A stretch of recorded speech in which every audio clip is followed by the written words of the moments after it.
Le travail de JPK avance et nous devons avancer avec eux. Le prochain intervenant, intervenante, et vous avez 3 minutes. Mais c'est pas شكون شحال انترفونسيون شنويه في جوج وتعطي راه غير دونك جدي كتقرب هذا كيما واش فلاس الطوكا شاد دورة ديال تلميذ القبائل تي في 2 1 تلميذ تي كو 5 تلميذ تي في heureusement ils sont là avec nous تلميذ الراديو كندا ماشي لا راديو كان كتخصم لك كلش on regrette son absence le centre devant son siège تلميذ كايز والله زيد ودرا زيد ودرا جدي قالت لنا عاد صار وايد سريده محمود شبري ام غداس النار اولا نقول لك 3 مينوت راك تحسب هادشي روح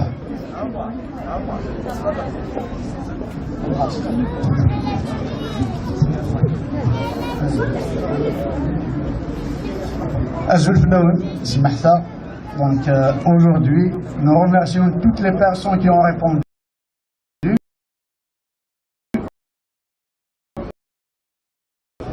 C'est là que ce bon monde toujours. Donc cette commémoration de double anniversaire de 80-2001, passant pour 81, mais jusqu'au jour d'aujourd'hui, c'est la lutte. Oui, la lutte pour une Kabylie indépendante. Les gens qui ont combattu ont été indépendantes. Il y a un signe majeur. Si on parle du départ de la gendarmerie en 2001, c'est quoi cette définition-là? Est-ce que c'est une décolonisation ou pas? Le départ de la gendarmerie. La gendarmerie algérienne, c'est une institution de l'État colonial algérien. Donc, les qui ont détourné, qui n'ont pas pu les aspirations du peuple algérien, la société profonde kabyle qui demande son indépendance. Depuis l'assassinat le premier assassinat au 18 février, demain c'est son anniversaire de l'assassinat de Germain Massinissa. Jusqu'au jour d'aujourd'hui, en 2021, il y avait un assassinat d'une fille décapitée par son père. Ce n'est pas un jugement, mais c'est juste une victime collatérale concernant le système algérien. En 2001, ce père-là, il a été libéré le 14 juin 2001 pour jouer la zizanie à Alger. Ce même personnage, son fils, il a assassiné son fils. Son fils a été assassiné en 2001 jusqu'à 2021 pour comprendre le marasme et le système algérien, comment il procède pour terroriser la société kabyle. Mais la société kabyle est toujours debout. Donc ici aujourd'hui, nous sommes ici, beaucoup plus pour ne pas tarder sur un constat, parce que c'est bien, ils ont presque tout dit, mais aujourd'hui, nous sommes ici pour dénoncer le blackout des organisations internationales, les médias lourds internationaux, à l'image de Radio-Canada. Ici, c'est le siège de Radio-Canada. Elle fait partie de ce blackout. Toutes les organisations internationales, sous prétexte de la légalité internationale, elles ont fait la sourdeur sur la question kabyle. Et depuis extant, ils veulent que, nous savons tous que les puissances étrangères, elles vont tout que. Par exemple, l'Algérie en tant que système, pour eux, que l'Algérie c'est un facteur de stabilisation. C'est pour ça qu'ils font le blackout pour des intérêts internationaux. Mais non, l'Algérie ce n'est pas un facteur de stabilisation. La Kabylie, oui, c'est un facteur de stabilisation. Si on aura cette indépendance. 3 secondes. Donc, on incrimine, mais nous demandons d'ici de Québec que le système international des droits de l'homme et des organisations vont faire au moins un effort de libérer les peuples, de faire réformer cette loi en 45 qui a été figée depuis. C'est ça le problème. Un peuple, il mérite d'être libre. Il n'est pas soumis à une déclaration. Il n'est pas soumis à une déclaration. Un peuple autochtone, il n'est pas soumis à une déclaration. Si vous assumerez la responsabilité demain, si la Kabylie déclarera son indépendance unilatéralement. Sinon, si vous faites la sourde oreille, De toute façon, la Kabylie aura son indépendance, on va la déclarer officiellement.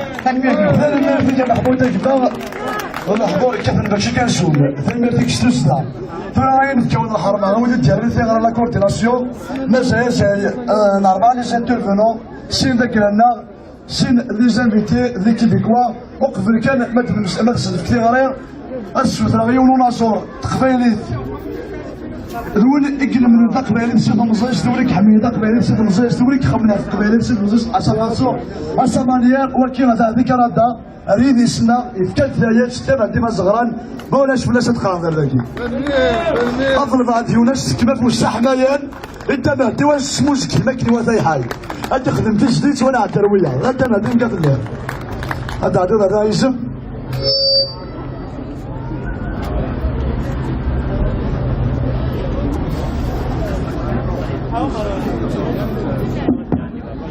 الزلف لون مرة أسلما ولكم عمر الله خاصة ميكروني سا جيتار اسمه الدوزيام عمر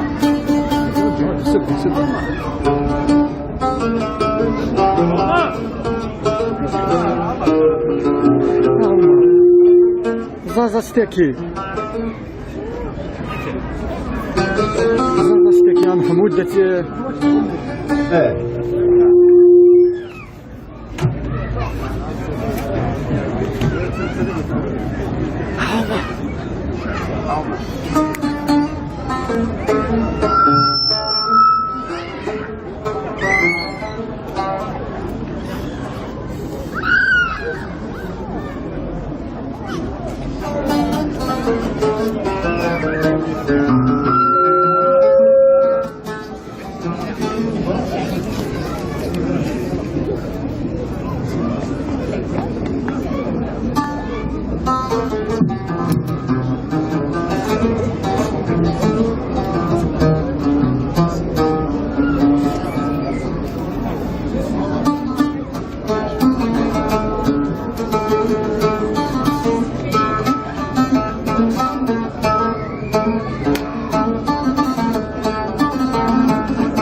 يمتنع كلس ورمستو فكراتي دنينين كل ويتساوساس ورمستو فكراتي دنينين كل ويتساوساس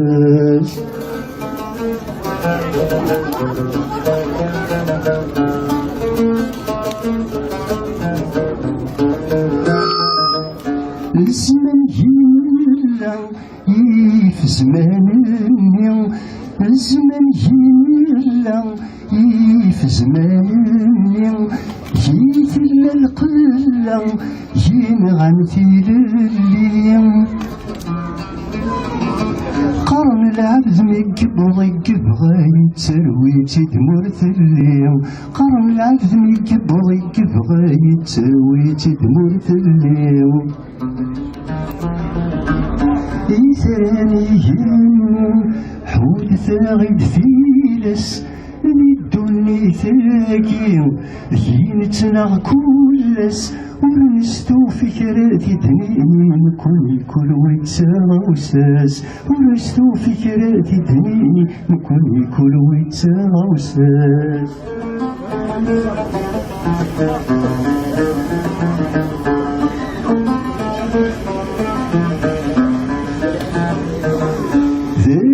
السوحش ذهن تنهول ذاكي في السوحش ذهن تنهول الموت نورش لاسفل التمثال الموت نورش لاسفل التمثال قرن يخي الدنيا كيف ينعاش أخي السنمة المال أخي دنيا كيف ينعاش أخي السنمة المال يثراني جني حود ثاغي بثيلس ذي الدنيا ثاكين ذيتنا كلس ورنستو فكراتي دنيني نكوني كل ويتساوساس ورنستو فكراتي دنيني نكوني كل ويتساوساس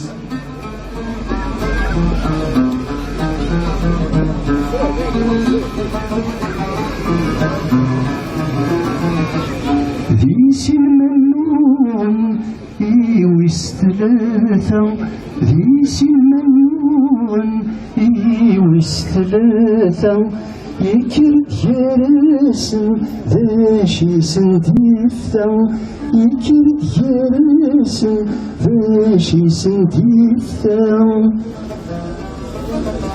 يكسي وين يستاهل يقلب تسويعة مثاثا يكسي وين يستاهل يقلب تسويعة مثاثا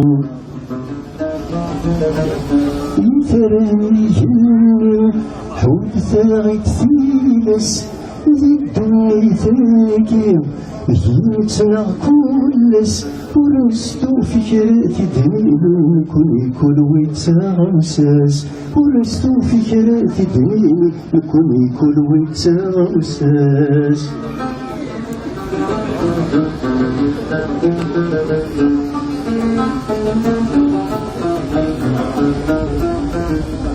الهمي نوذد ينغفنني الهمي نوذد ينغفنني الرزق يعدد فيه ونتقيلي الرزق يعدد فيه ونتقيلي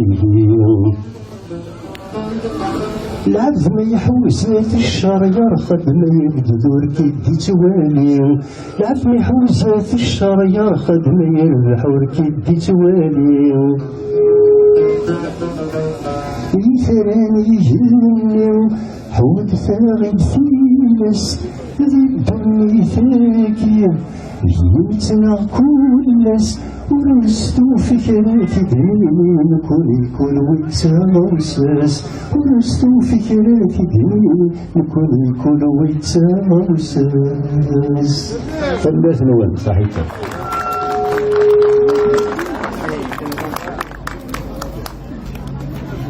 الميرفيش قرانت قدام الدين سجلت زدينا تقباليت المد تقباليت السفر على اليوث تغوسه يوث كان وقبل منع الدروده كي دقيمن السفر على اليوث تغوسه يوذا شي قلنا كثيرا قبل ما نساو العلويه تغوسه كيف سوست في الاول بسوست في لنا الهاي حي قيمتينا غير ثقاله الهاي حي قيمتينا غير ثقاله في ساعتين في الجوج كيس القرن كرا هذه ليلنا ماشا سروال فرحات مهدي لما اطلع في الاول السوله غيون كما نعرف نحاول ندير قديش 6 ميليتون انسكري dans les intervenants اسم فيك نتقايق وكاين رافض الله ما الا كاين غادي يقرب ولا شو غادي الساعه 3 مينوت تايزن الزفلون مغبيتون يعني يتشرول سانسيرمون ما راه نتولي غير دير زعما ساكينيا سي جوست ان بليزير باسكو فاك نقارن انوكو كاين تقبايلي تراكابيلي تايمات انوكو حنا حملنا رايماس ما مازال تيماتين تقبايليين تسرود تقبايليين توطار كنيسي خارجه بين فراس قالك توطار نو فانكرون Il n'y a aucune instance, ni internationale d'ailleurs, je tiens à signaler. Le siège de la Radio-Canada, on aimerait bien qu'on soit entendu en tant que peuple, en tant que Araf. Nous avons le droit d'exister. Il n'y a personne qui pourra nier ce droit. Il n'y a personne qui pourra nous dire que nous n'avons pas ce droit d'exister. Parce qu'actuellement, nous nous combattons, et notre combat, c'est ça, c'est le combat d'exister. Et bien maintenant,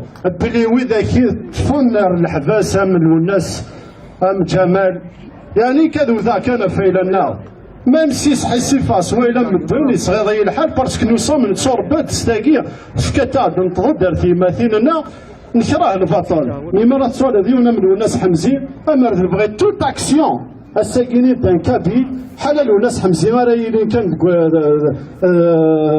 كيما ولنا سي لا ليبراسيون دو الناس حمزي ابري توت اوتر اكسيون الورا سون طون. Mais toujours nous sommes dans le chemin de la libération de notre cher Kabylie. أما الساكيني خاصو قطع ثرى ما ماشي نكوني عاد سنوير لو ترا est en marche وين يدانا سيدا لي زاريقوات كستاوفو أدركبو كتدومو كيدنا dans le chemin vers le chemin de la libération de notre cher Kabylie. فنمرت ولا يزمون أكلي حرز ربيا راه سنغن إن شاء الله لا توجور ذاك يدون عفو سيدات تنبيه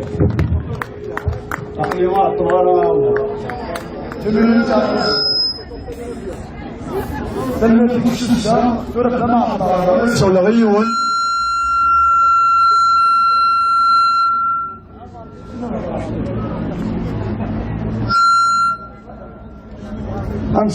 انسفير وقد نشوف على ناس حمزين جمال الصايم انا بدي نشوف على السد انا عشان يبوز بغنا وهين دابا طلع في الاول عدد ديريكتور يون ومغناس الكلام ذاك يقول كيباك كي سي انفيستي افون ذاك يدير كيباك دون لا كوميونيتي كابيل بوكو بلوس ذاين يقدرش امن ساعه امين فكاو نسيت دي بوي ديس ولكن ما كان اللي نسمع كاين غادي تسفقنا ذاين الزانوك شكبان ذاك كاين مثل الحقار ذاك مزير حكاني تفلاس ناس راشد باندو اول كتبدا نشوف السك كيف تخلق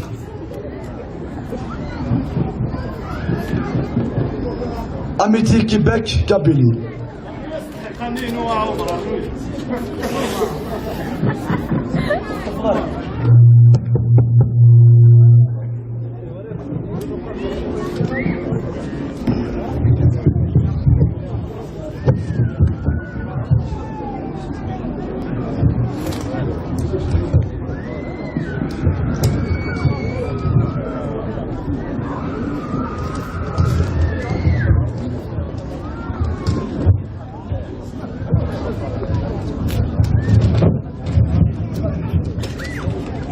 شوف اول مره كلمه يميدو سمار ذاك ثاني ماشي الاول سمحتي ديني الديسكوراسي ديال فرونسيس هو شكون قال لي قال لنا كذا تفهمن داكشي اللي نخدم داكشي اللي نهضر سي عياري بن الله ذاك سي لا قال فاش نقول هضره قبايليه équipe de quoi il y a ويا كازان داكشي اللي alors à l'occasion du rassemblement patriotique je dis bien patriotique d'aujourd'hui je tiens à remercier les personnes qui l'ont organisé et qui nous ont invités à prendre la parole.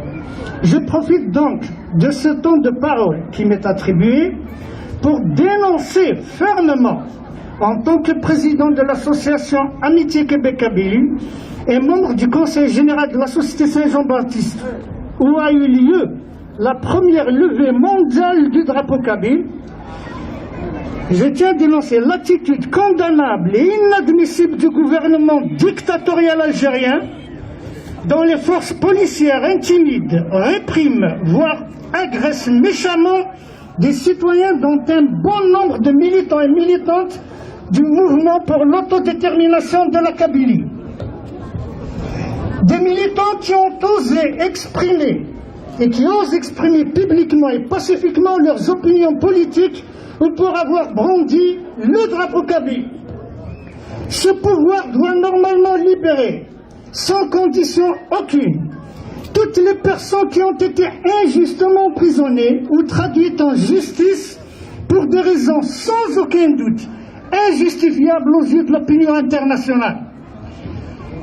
Un gouvernement qui interdit aux gouvernés de s'exprimer pacifiquement et librement ne fait donc qu'interdire l'exercice d'un droit pourtant positif et légitime figurant dans l'article 19 de la Déclaration universelle des droits de l'homme de l'ONU.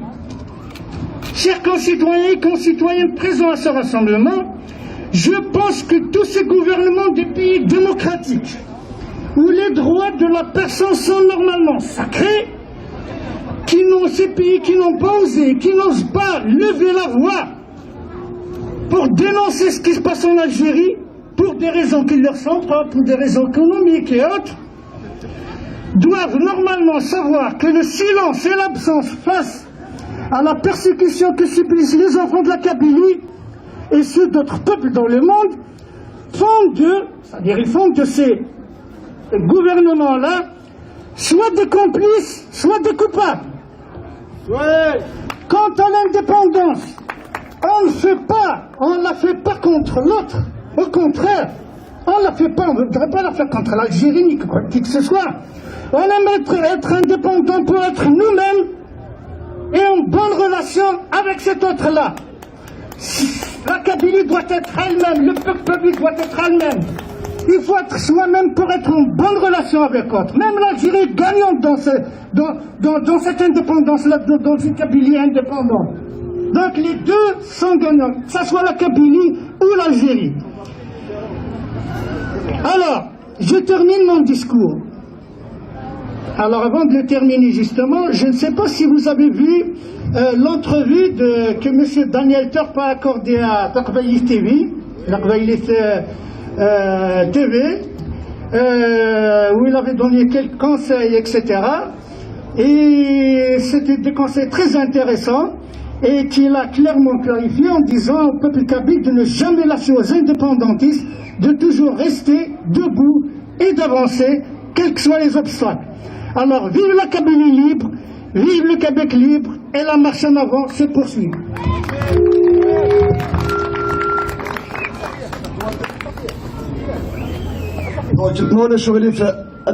C'est à toi d'inviter Monsieur Yann Bombardier, membre de la société.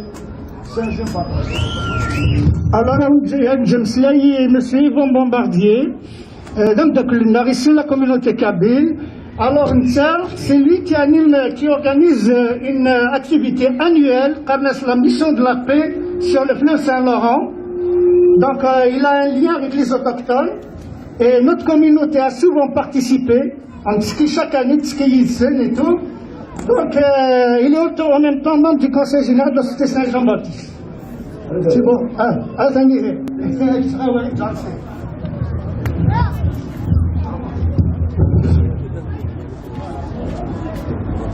Azul, je tiens aujourd'hui à vous accueillir en tant que Québécois sur une terre autochtone non cédée.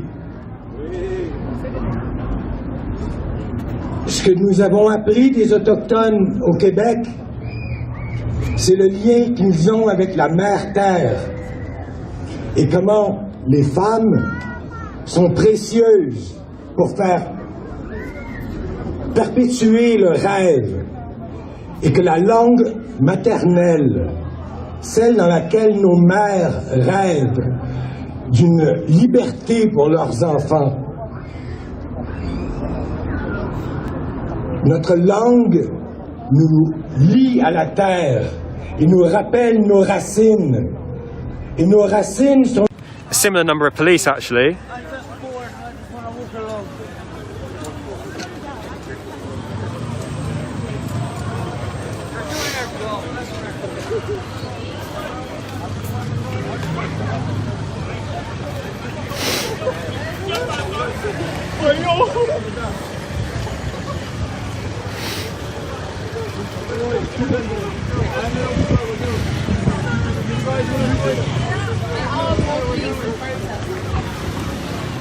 There are more police than protesters. You overheard probably one bystander saying there. It's certainly a similar number. It is, a much smaller group than we've seen at many of the previous protests in terms of those taking part in the march. Add me up on the snap, James Allen 272. You know the drill. Is that your mate? He's actually many I know. No, he hasn't. That's the thing. He hasn't had anything. What is this? Chapel protest? Oh shit, yo! Hit the button, guys. Go.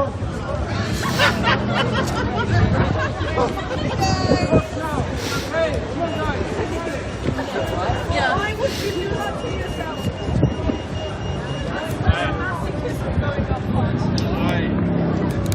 That's genuine.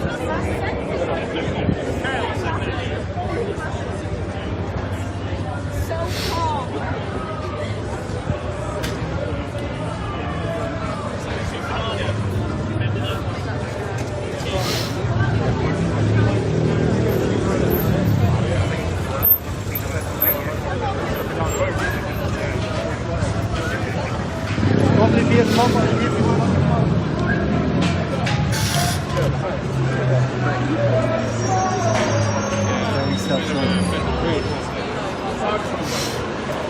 March continues up Park Street. Let's see if we can get a little bit closer to the front.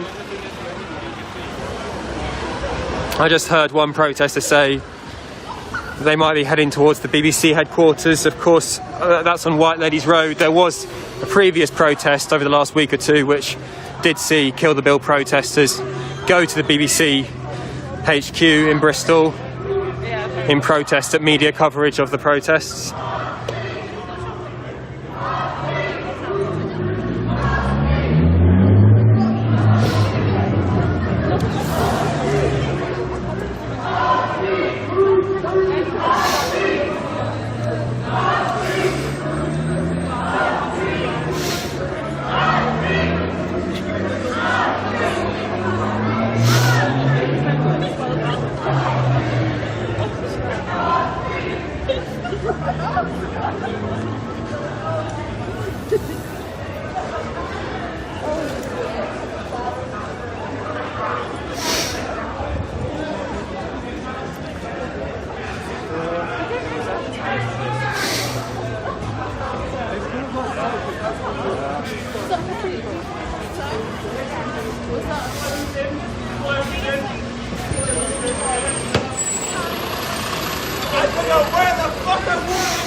I don't know where we're going, but we're going up a hill. Was the words that rang out there?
ما كنت ولا كايا يالتي كلك الجريس تون في السواعتي وكنا عندنا مسلايا انا عندي كايا ولا في موطا قبيليت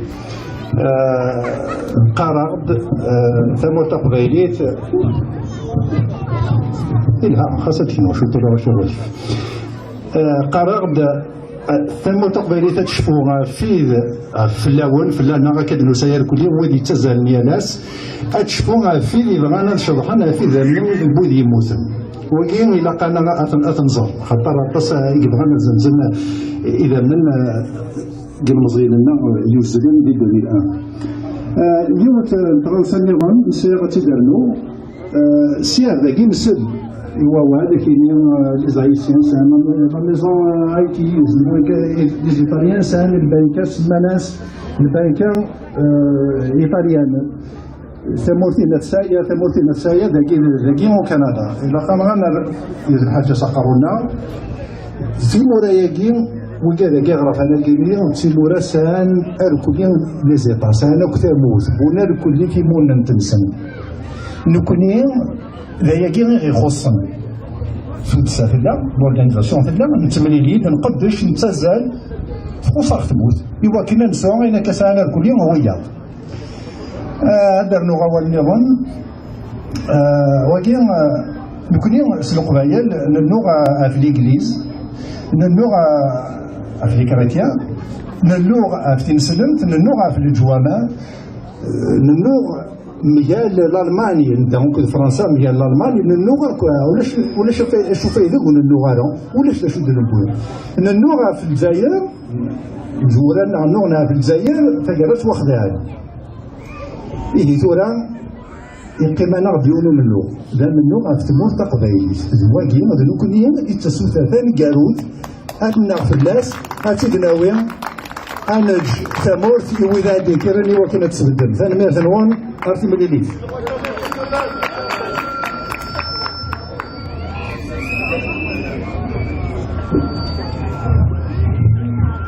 كذا دينا سيسم كالمزينة كيديو سنة كوردا ثاني ديك ستوس دا سم ذا نمشي نوي إذا نتاكم ذا مسنين إذا نتاجو ذا مسنين ثاني ديك ستوس دا ثاني ثي وذا كيد قيم من شهر ثولا ل17 الوقت كيما الكوفيد أستفضل ذا الناس 5 سوايع هذا الحون والقيمني كذا تسلن تسموس كثير كراسون برمو ناكو كيراو ثاني ميرث نوستوس دا نسالة تقيمين نهار ذا كرا مازال يون بومدان أدخل من انترفونسيون ودن نكفو شنو نازور إكسنا على القبائل ما ننسى مثلا كي غادي ولا نوال ثولا نسميس دمو حسين تسقارا ذم ذلك سان 66 عمريس 66 ans de militantisme في قبائلي السان حسين عطا فيك une déclaration ديال دي جينا غير ديورا إوا كنا نغسديها السوترا غادي هون السوترا غادي ثلاويننا في كالمزيننا في كالكازنا في سموس كثرت في كذا مزوف أكني وثاي حي أشكو الحضور كي غير الدغار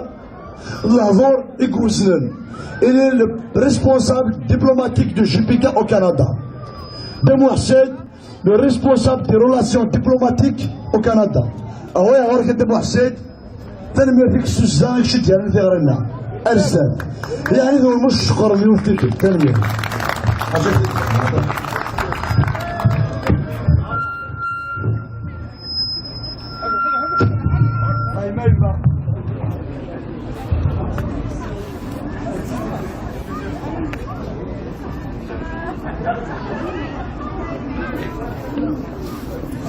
الظروف تنميرت إيكونومية أنشوف يسون القبائل ما مليلا ما دوكلن لو كيلو مونجارو أثناء ذنوبا كنت أنا الجرجيرة باسكو حواجة الجرجيرة داو الجرجيرة يا 60 مليار دو متر كيوب دو دونك السحقية دونك سوجدات الأول خاطرش سيسميو ديمشي كاع لا نافاط ذاكي باش تدغرق باش نزر امشي دا شو لا ريلاسيون يسعى يكتب وراكي يدينا لا ياكل فرنسا او تدغرق ستروميث إوا شو خاطرش لا نبدو كنا ذاكي دي روبين وفهمنا لا تمازيغ وفهمنا لا تقبايليت إهم سموس كثير les Kabyles, un peuple déterminé. Je ne vais pas revenir sur le sens de cette commémoration des printemps kabyles, puisque les intervenants avant moi l'ont si bien fait et ils ne me laissent pas grand-chose à ajouter sur le sujet. Je vais toutefois parler de la Kabylie, ma terre natale, et des aspirations de son peuple pour que nos amis québécois et canadiens comprennent la légitimité de son combat.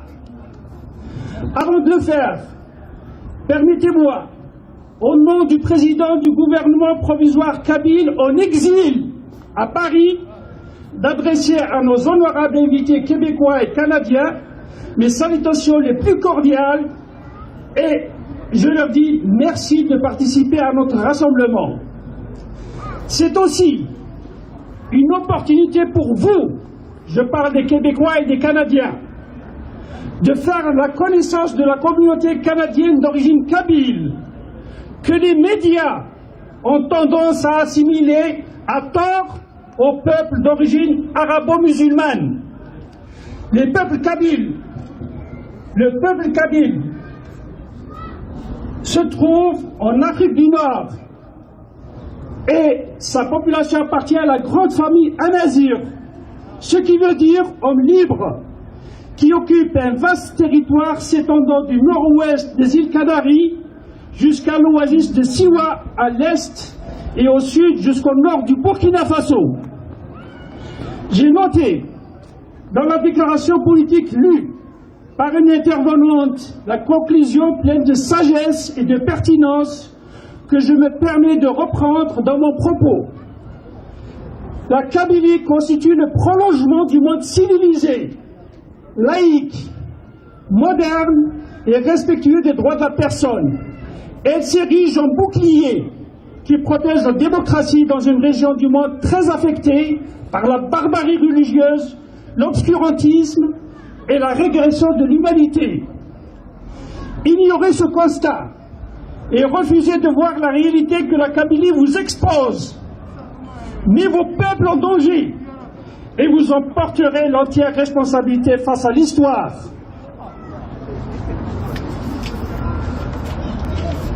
C'est un message d'alerte au monde démocratique pour qu'il prenne conscience du danger que représente l'extrémisme religieux avec ses dérivés que sont l'ostracisme, le racisme et le terrorisme. Le peuple kabyle en Algérie constitue la famille qui ne recule pas et aspire à faire partie des familles qui avancent dans le monde. Elle expose au monde entier ses souffrances et ses préoccupations de manière politique. Il n'envisagera jamais le recours à la violence dont use et abuse le pouvoir d'Alger. Elle compte sur l'aide des pays amis que sont notamment le Québec, le Canada et la France. Je vais parler d'abord du Québec et du Canada pour dire que nous partageons un bien immatériel commun qui est cette belle langue française, en plus des valeurs de tolérance, d'égalité entre les hommes et les femmes. Le Québec et le Canada jouissent auprès du peuple kabyle d'un grand capital de sympathie et de considération du fait que le Canada demeure un leader mondial dans la promotion de la paix. La guerre du Golfe en est la meilleure preuve. Le gouvernement provisoire kabyle en exil compte sur l'aide du Canada pour que le peuple kabyle organise son référendum d'autodétermination, d'autant plus son expérience dans ce domaine est indéniable. En ce qui concerne la France, ça me désole de dire que ce pays, berceau des droits de l'homme, n'entretient pas de relations avec la Kabylie. Par contre, ce pays a des relations privilégiées avec les citoyens kabyles qui vivent sur son sol et dont certains ont fait ou ont contribué au prestige de la France. Ces Kabyles bien intégrés en France ont rehaussé de manière significative et positive la réputation de ce pays dans divers domaines sportifs, artistiques, littéraires, etc. Il est dans l'intérêt de la France de soutenir la Kabylie, car c'est ce lien qui peut lui assurer le peu d'influence qui lui reste aujourd'hui en Afrique du Nord. Depuis quelques décennies, l'influence de la France dans le monde s'effiloche comme une toile mal tissée, puisque le recul ou la substitution de la langue française par l'anglais est aujourd'hui une réalité comme au Vietnam, au Rwanda, au Liban et dans les pays d'Afrique du Nord.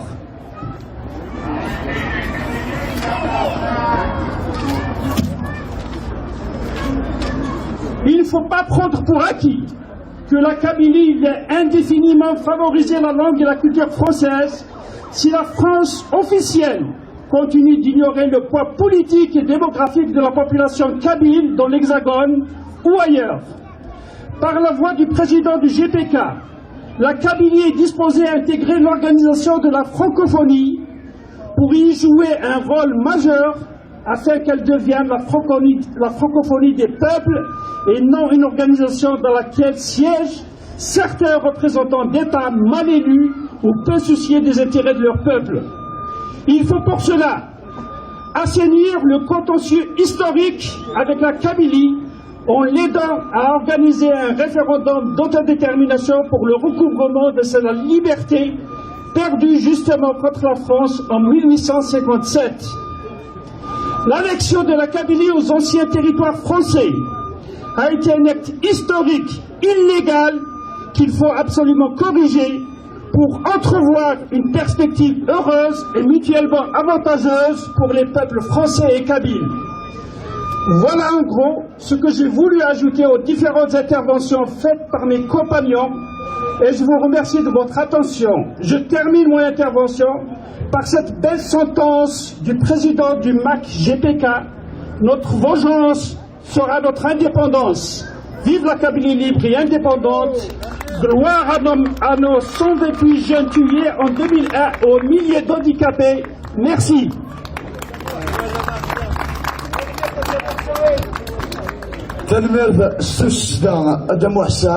C'est une intervention pertinente et que ça a été قبيلي دار الزاف نقول دار ذاك انا مثلا اقضي ما نروح اتشرحهم هذه اللي نعيون ونزور وناس كاروج انا حتى تسديس اونجاجي قبل كلمه الساعه الاول ادنا كاين اولي وتكرا ولا قال نشوث لما غنسنا قلان داخل الحبوس تموثل شهري تبع رسامت جالسين ان كادر دو ماك لوناس حمزيه جالسين ان ميليتون دو ماك جمال الزعيم جالسين ويلي قلان ان اونسيان تيتري دوبي اكس طون لابانجار دوبي هذا عدت 10 سنه 15 سنه داخل الحبوس تسالي تبع رسامت انا سوسن ولي بان اخباريس دونك قبل ما نكفوا اول نكلش في انتربريتي دي بارول اسلوي باسكو سي تري امبورطون دو دير ا maintes reprises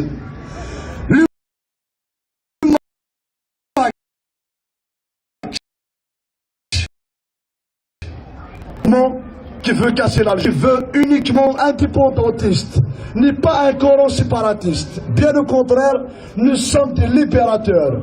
On veut uniquement libérer notre patrie qui est bel et bien la Kabylie.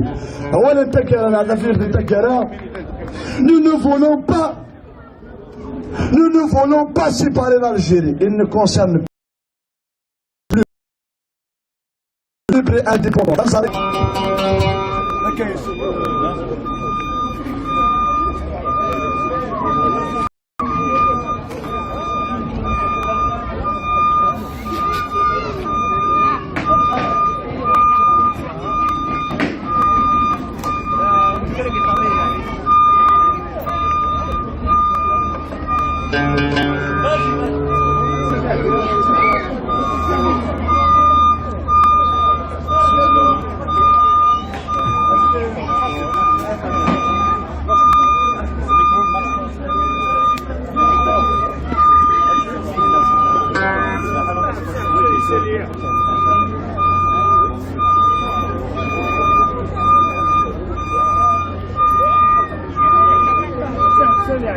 Attention.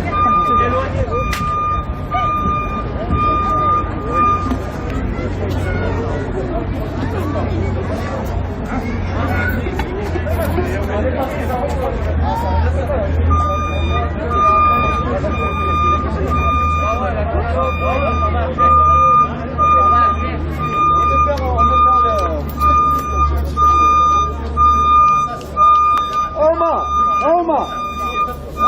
La compagnie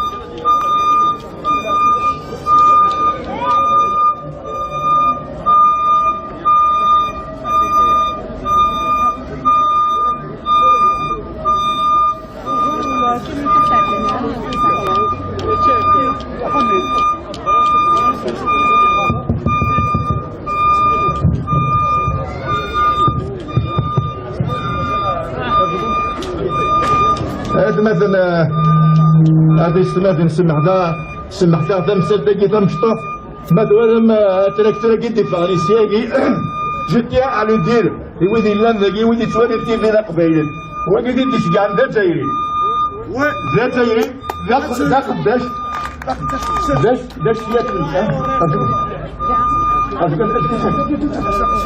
هاي مثلا تسمع ولا ذاكي ولا نسعى لوتوريزاسيون نسعى تساوي نسعى كل شقيا وكندا دون ان بيي دي دروا شقع ديولو خزول أكيد هذه السيء غادي ديستابيليزي الدروينس أمو خزونا كي نسقابح لا كارافان دو لا كابيلي باس وكان فاسد هذا القبني وخسر كان لابنون نكوني ذاك ذوك تسنان ستلويث أكلي فويلي لي تروح يوان نكون السناسنا فانتازي أدخل أول تما ما كان عندنا نكيني وكاكيا تشقان انت ماشي نتاكيا وكيما توالي غير الفال بليك l'état kabyle va être construit.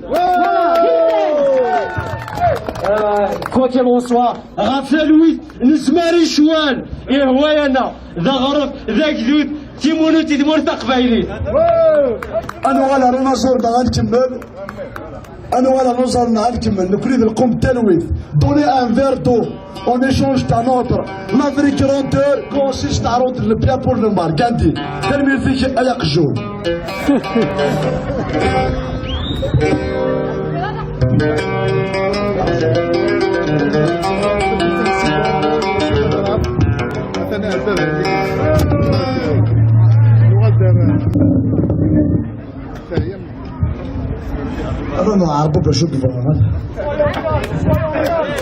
Nous sommes calmes.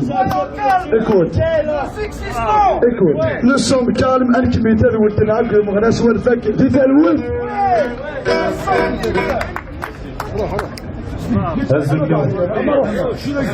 صباح عمر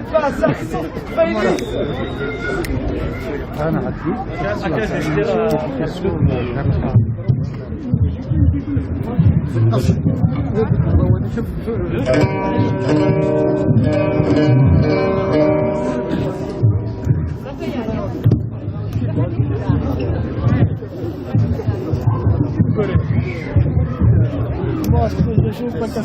يا زول الدمورات سنيني تنمرتي القبائل النغيب الإنسان هذا الحق نون en fin de compte القبائل يا لا ماجوريتي سيلونسيوز زراني في خدمن كي ريبوند أنا مهنون في الحق ما في تاجيرا في غارين يا تبالي كلان دي تمورت تصبنا قشوش نشوش زوز ديال يبريت تصبنا لونيفرسيتي 20 دريل سينات ديال المال أنا مهنون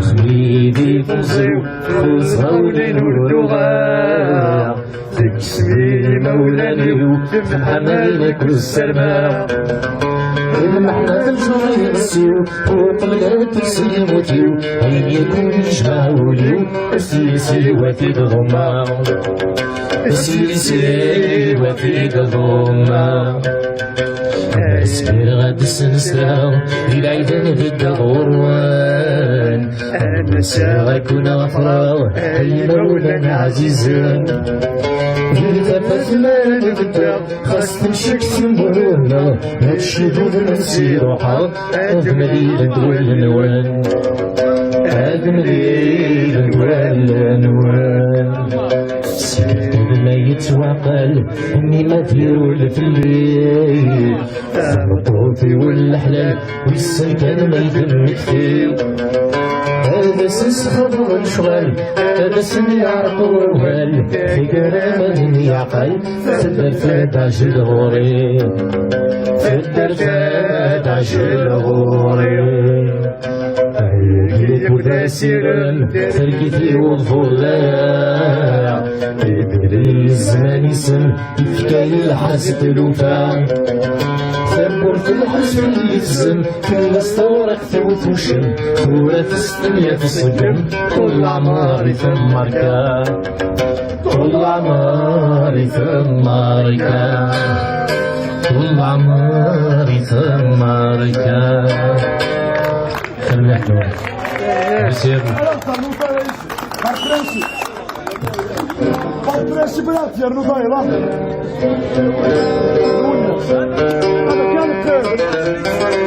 هذا كان قيل الطامر كان قيل الكيفية سكارة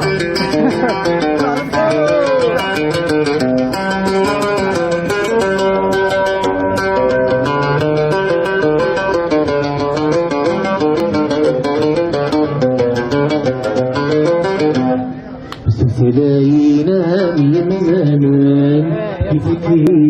في ثانت الجزاف صفاتي بس كنايان يدار ذاني الأغراف متنقي وفي ثاير ترواسي تسرقني نكوني ذوي ذنيني حكمان يغير كرامك جديد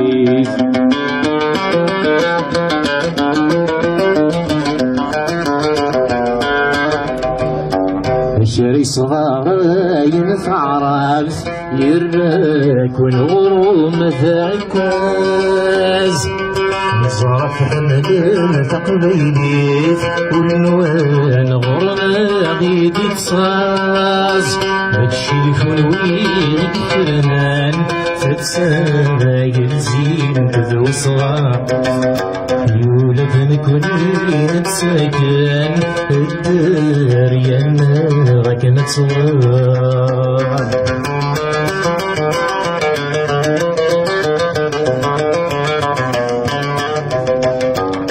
ملغوي ديا صغارين هذا ما خدم نسقول نتفكي تلقي من الراشد اللاكول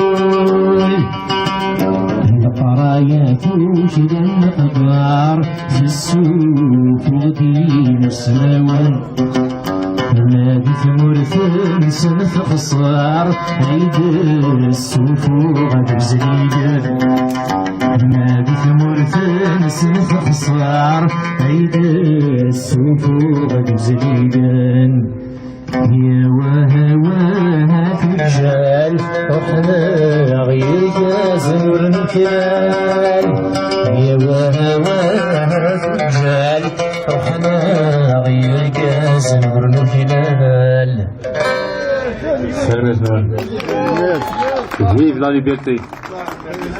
La liberté كسوسايزم أرسل عيد يقول يوتغاوس النظر نكون السقبالي نحمي السكارة كي حمي السكارة زغاكر هما كيف بار برانسيب نسفهم انه في ساعتين ونص لا ديوال ولا زورنا يعدد اذا زواره يخش على ريكلاج لا ديوال دمهدي هذا ديالو تيش نعرف لا تقيم فيه نعمل بها اتقيم لها توهب اتقيم لها توهب الزماري شوال دمهدي وانا غور جروح يكترني كوفان بين ذا سوان يكترني كوفان بين ذا سوان يجري ضيق وحقنا غسل قد دماغي وفي غرن السبل السيسي خفاني قربت الليل يغيق المثلاني عشر الوان في دوم الهوي محيوم الطفل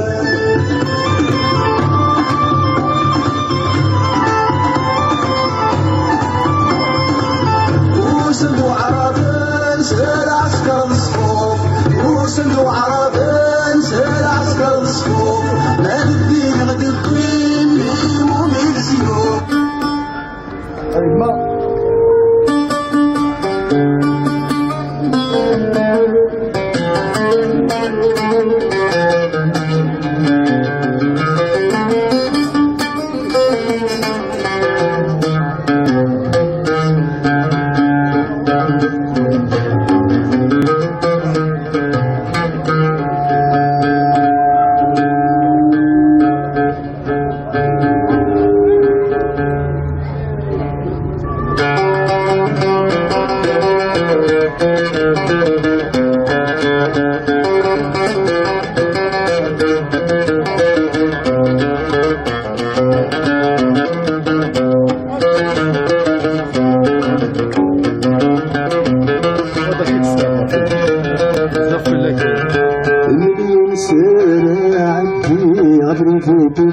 يظل مليون ساعة غربي دبر يظل الكورة تخفي للحوام الهبل زقد بعيد فاتي تزهر ولا تتنقل زقد بعيد فاتي تزهر ولا تتنقل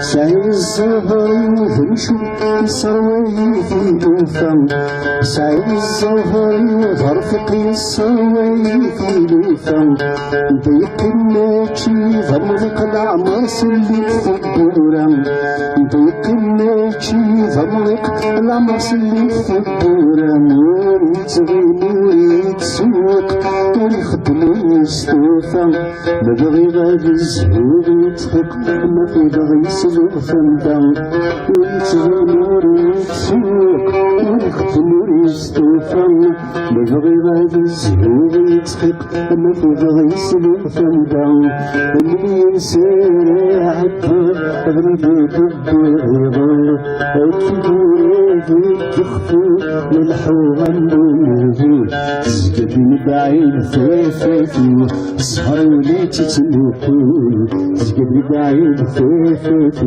الزهر ولا تتنقل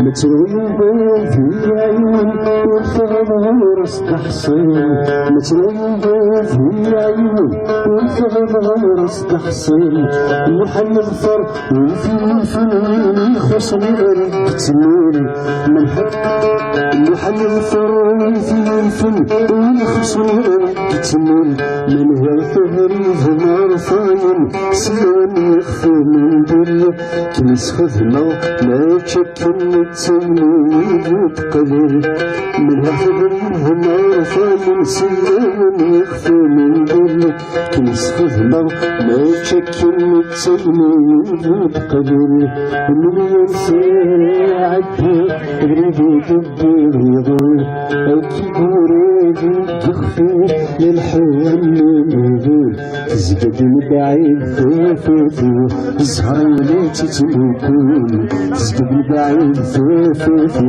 الزهر ولا تتنقل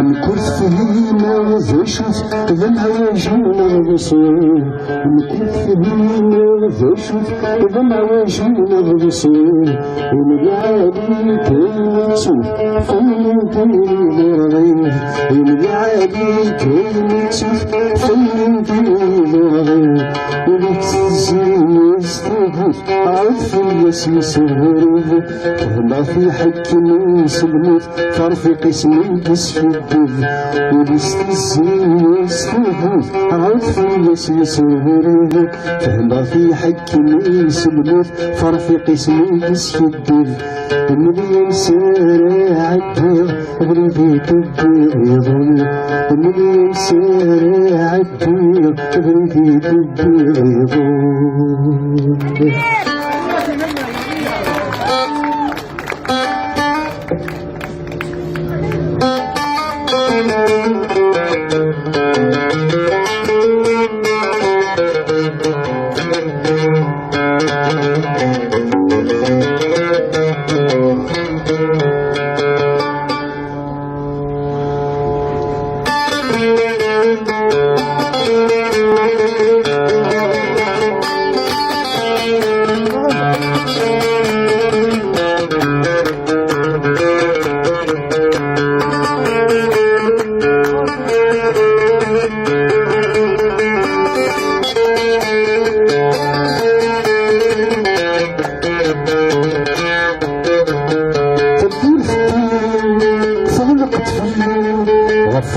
اسمي الجفا يكسرني انا بتعرفني نغلط تفكير تسمع فبوفتني فغلقت فيني غفل رسول الدهور يسوف الدين أنا غفل فيك يبغي تسكن التسوان ذي البحر التمزيل ذي النار قتيل سورة ندير الطفل ذي البحر التمزيل ذي النار قتيل سورة ندير الطفل في سورة كيرين نوضع في اليدين ربي تدعسس عرقت في شتوين نعوز تلومين نعوز تسعني الجاز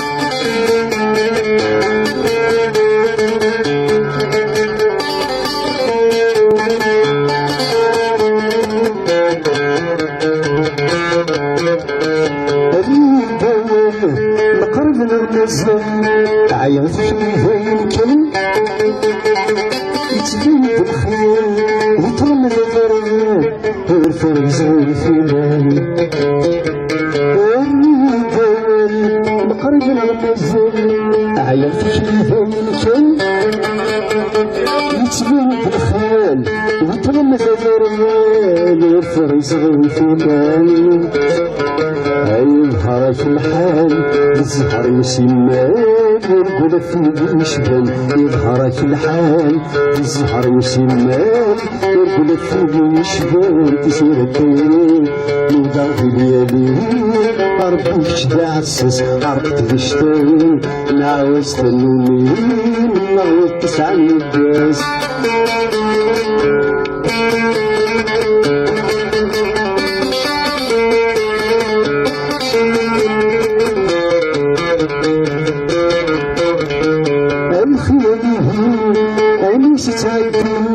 البحر طير مهمل نارين وغرفين اللي كهاوين يسفون الدين محمد الخيل اللي ستعدين البحر طير مهمل نارين وغرفين اللي كهاوين يسفون الدين محمد أولاد يبون غرق في السنين كان في بدل وبيك يبون غرق في السنين ولازم كان في بدل في سورة طيرين نوضع في اليمين ربي شدعسس عرقت في شتاين نعوز تنمين نعوز تسعني الداز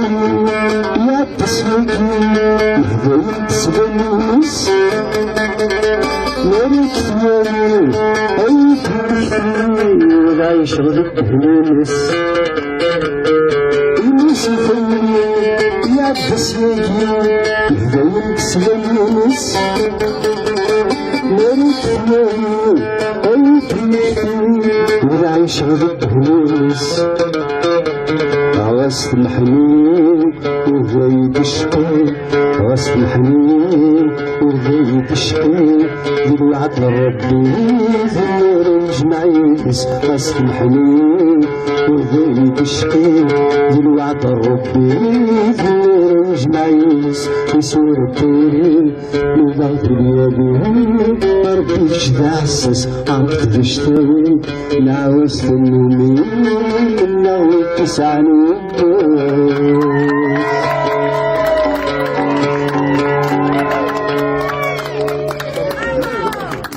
ها؟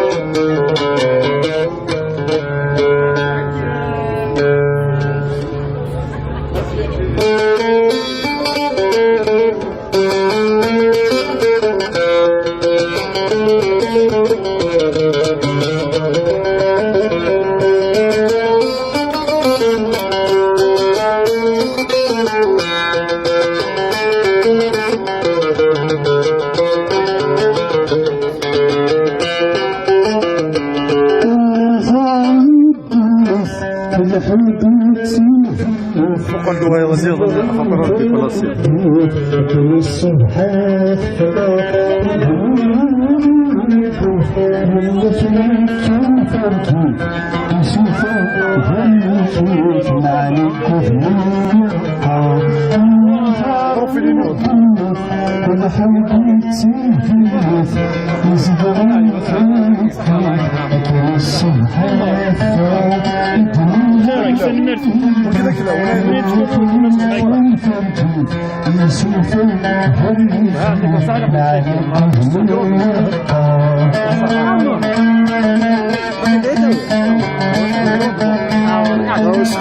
c'est vraiment يا vraiment démarre انا سيدي دابا بس ولا شنو ما شنو واخد ديجا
فلنبني البرامج المستميز له يعطيكم الصحة أعطيك الفنان إن شاء الله.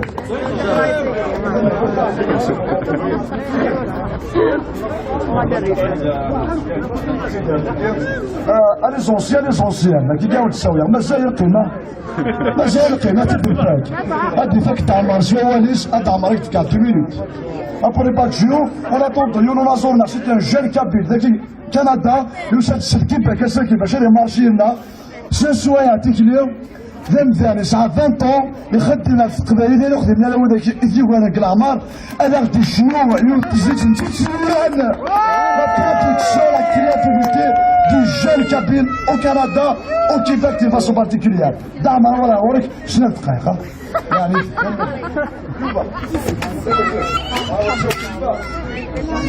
أبريد النظام يمدوكالا تمدوكالا أزري سوان تنمير في السنين ون أتتفكرا كي توران لي فوتو جمد النجي وقيدا مزابي مسكين أتينا الحبس شحال يسكو سنايجي سيناجي يون لا قبايلي وغير لا قبايلي أتلاقي الحبس جمال زعيم يعدو سكواس قريبا يسيو سيني سكواسن لوناس حمزي وكرم في لي بري كومانوطاج أثناء زبن 8 وقور الحبس نلا دوكني سي مغناس نخدمن دون لو موفمون بور لانديبوندونس دو لا كابيلي اكن تشوال انت لا ديرين تيجي ايات مثلا دي السماتين دابريد تيمون كان لا غيسيوض لانديبوندونس الى سوليسيون ولاش لا سوليسيون النظام اتفاكا كان مثلا مثلا دوله ما مبيا ثم ديزاكي ولا مبيا ها ولا يشوف انا تركت ولا كذا زيري يفقد العقل ما راح ورث نقول سامع لوتوريسيون الناس نسال لوتوريسيون إن أسرنا ساك مينيت on termine le rassemblement يقرروا له شو خذوا سامع لوتوريسيون vous n'avez pas le droit d'être ici nous avons l'autorisation اسمح لي نساعد لا لوتوريزاسيون اي هوايه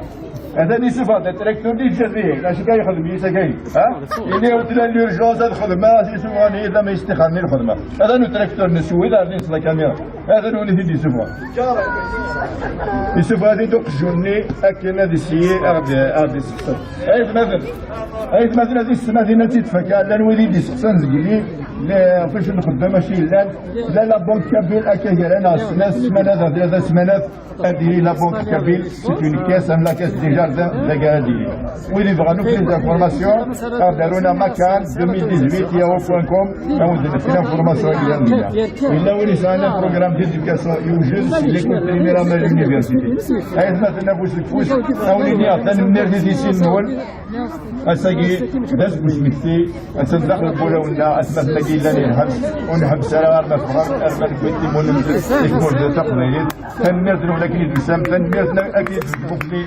تنمرتنا الفرنس كان يمكن ليكيب النادي ونجان الإنجليزي جاي نكس مكتيت بالليك اللي دي جان جاي مونريال يكشجعان كولا جور قريبة 20 مليون يتواشوريني محبسين وقي سيدي جاني لقد سقسيمات نتي السينم ساكن داري من يجيبها ونسن ساون داري من دوكان نسن ساون دار وثلاثة ويل السنن نعاون إيا لاقول شجاع ناسني محبس منا شجاع ناسني إلي زافوكات نسديفاندين أزالي زمر نقدر من فنمرد نون سقسيت داك ولا تزرى مامك أتمعاون موسوا أكنا معاون وتركبلي فنمرد نون هذا النظام فنمرد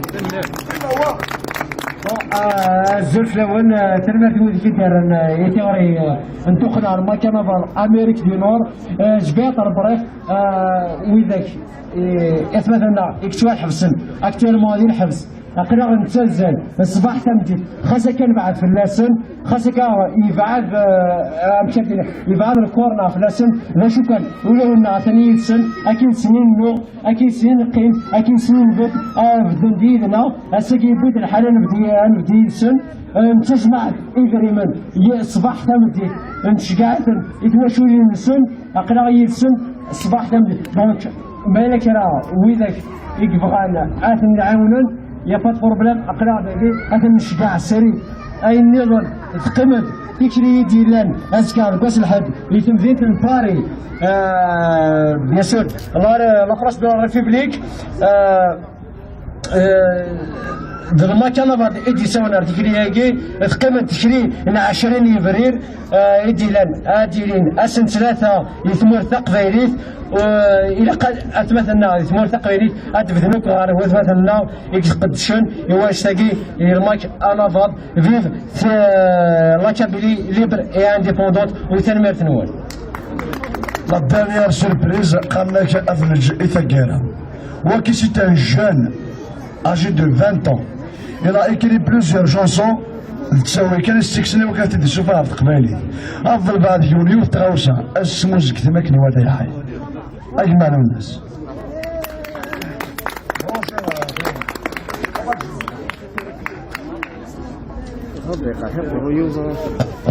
طيجي واخي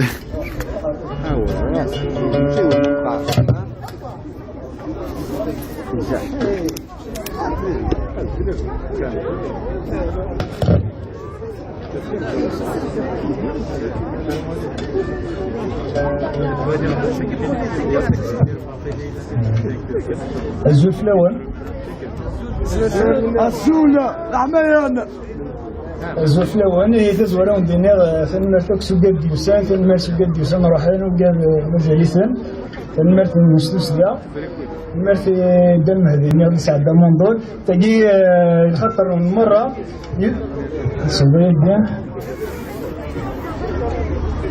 دونك تقدر تخدم en décembre 2019 ما تفهم لازم المونيت مود القبائل اسمه تفهم المزيان سافرين جوستومون اللي نسانيتو زرا ما كان هذا بو الجزائر جبد في اللسان طاسي مغلم في والنسان طاسي قاعدين طاس تو سا الور سرا ما هو تعجب كي نبغي الحال بين نحفظ تنبه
victim to it yet again. This disease does not discriminate. It targets those who are asleep. If they are driving too fast or too slow, if they have a car freshener or selling CDs in a parking lot. It doesn't even care if their next victim is a father or even a child. This is a disease that will transform and evolve to ensure it tightens its grips around those who are done being cornered by the fear that the next time they are pulled over at a traffic stop, they may not survive to see the next day. White supremacy is a disease that takes little to absolutely no accountability. As the lives of these victims are vilified to justify the bad day of these murderers, it has wrongly taken the life of George Floyd and Dante Wright and now 13-year-old Adam Toledo. These are only some of the countless of others that have been subjected to police violence. And so how do we eradicate this disease? A system that is so poisoned. A system that profits from the mass incarceration of immigrants and people of color. The system is created for the purposes of policing Black communities. This system is built on violence, and the truth is obvious, and the truth is simple. There can be no reform on a system designed to perpetuate anti-Blackness.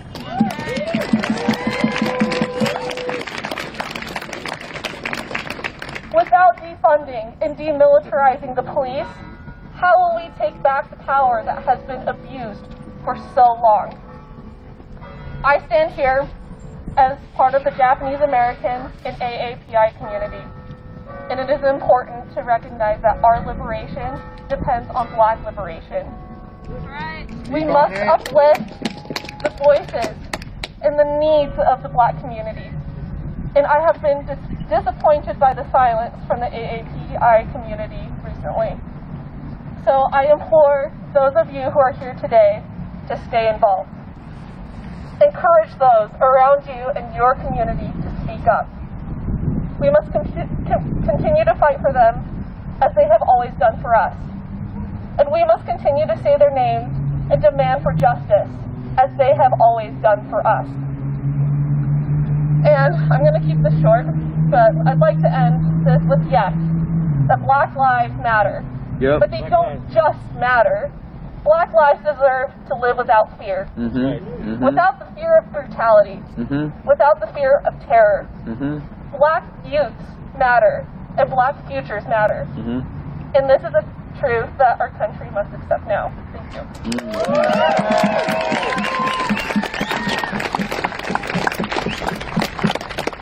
Alright, I was going to try really hard not to swear on this chant, but you can, so it's okay. No justice, no peace! Stop racist ass police! No justice, no peace! Stop racist ass police! I tried. It was better than saying the F word, I promise. So, I know my comrade Devin gave like a very nice opening speech for me, so I'm going to do the same. But just like in the short amount of time as someone who decided to commit themselves to this cause, to like the everyday struggle of organizing, this stuff is not easy.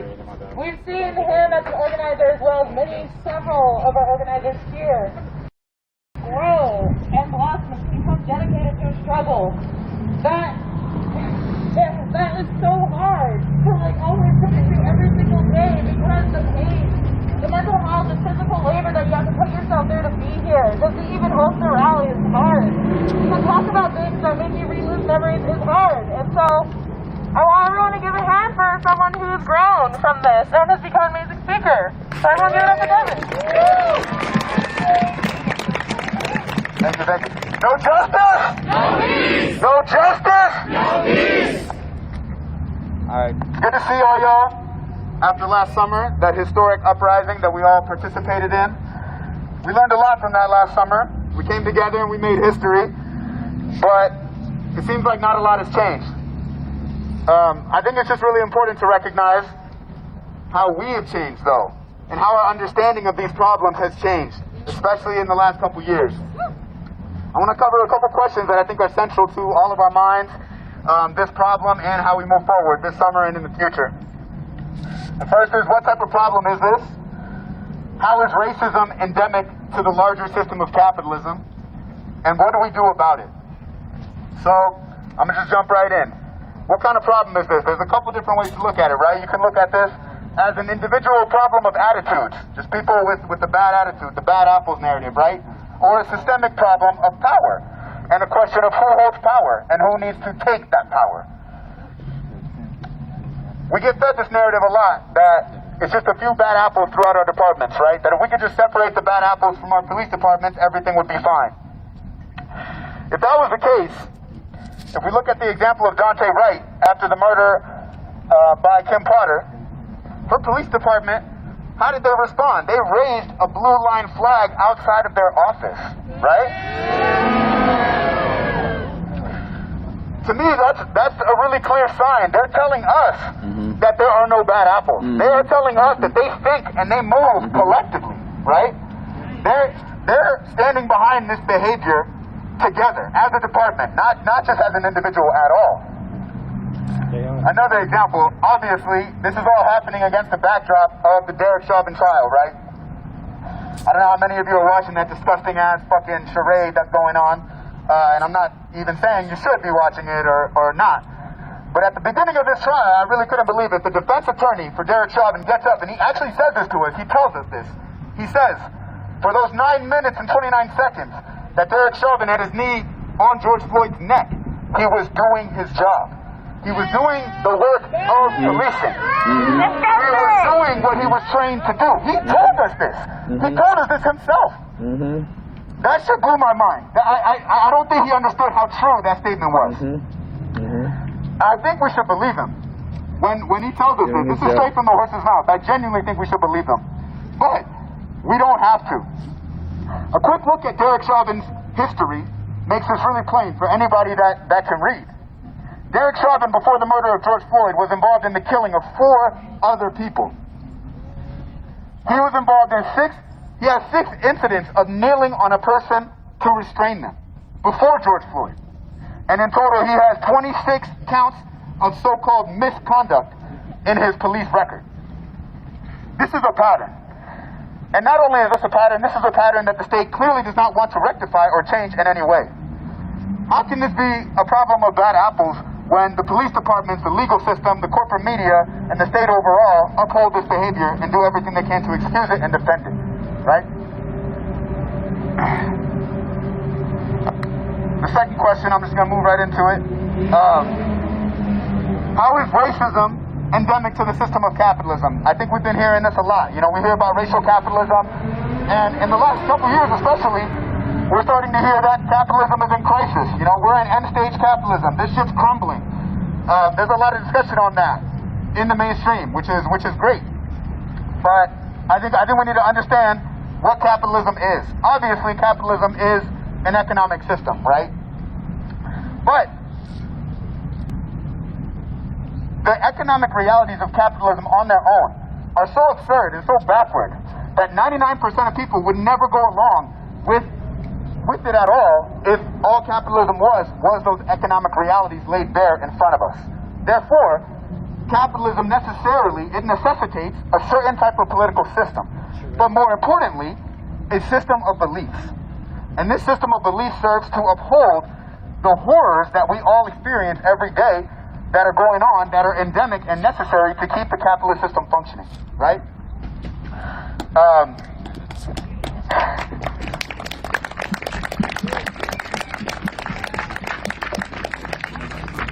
So one of those core beliefs is racism. The revolutionary Frank Chapman explained this really well. He said, racism is just the justification for the super exploitation of black people, and in particular, black labor, right? If we look at the history of capitalism from slavery to the modern prison industrial complex, it's really clear that without the idea of racism being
That this beautiful nation will again experience the oppression of one by another and bear the indignity of being the skunk of the world. Yaga yaga yaga